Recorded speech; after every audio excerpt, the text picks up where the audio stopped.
So, why is renting in retirement so undesirable? Ah, okay. So this is kind of interesting. We do have a visual on this because this came up actually in one of our strategy sessions. Quite a few of our strategy sessions, Hmm. this has come up. And so here's a couple different situations. I have an 86-year-old that's trying to decide whether to rent or to buy, right? And she's currently renting and looking at possibly buying, but she's kind of leaning towards renting, Hmm. right?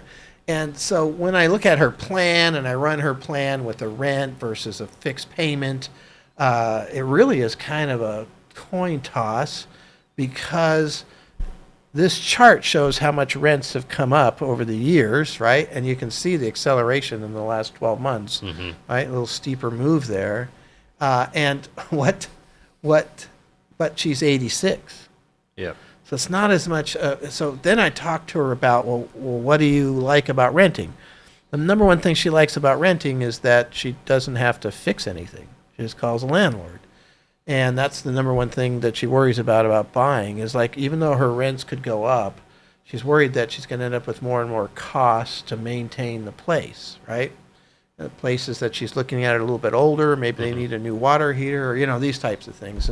And right now it's just so convenient, right? Yeah. Now, we had another case we were working on with a couple that was around 50 years old, and they were currently renters. And their financial plan actually didn't work, Hmm. and mainly because of this chart.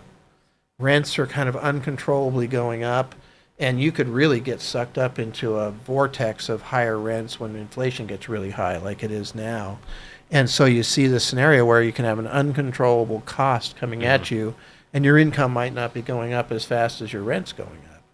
When we ran their plan with a buying a place where they can fix in that payment, right, by buying a 30-year mortgage, and even if we included some type of ever increasing cost for maintenance, their plan worked. It was Hmm. the difference. Now, the big difference was age, right? Yeah.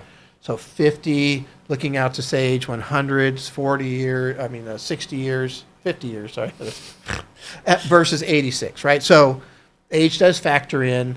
For the most part, uh, you want to own, right? Hmm. Because the other aspect of this, at least here in California, is appreciation. You're Yep. not going to get the appreciation. Your landlord's going to get the depreciation if you're renting. Uh, and so, but not every place gets appreciation. Hmm. I've got stories from all over the country where people didn't make that much in their properties, which seems weird to us here because that's not been the case. But appreciation is not a guarantee. It's sort of a cost aspect that we tend to look at.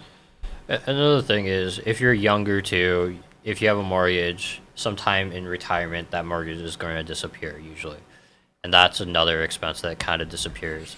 With renting, you never get that relief. It's always going to be there. Yeah, you can have no payment. You'd have property tax and insurance and maintenance, right? Yep. So you'd have some outflow, but you could eliminate the entire mortgage. And a majority of our clients have no mortgage in retirement, Hmm. right? Uh, some still do, and that's okay. But that's a really good point. I mean, you get rid of that. That's a big deal, right? That's kind of cool.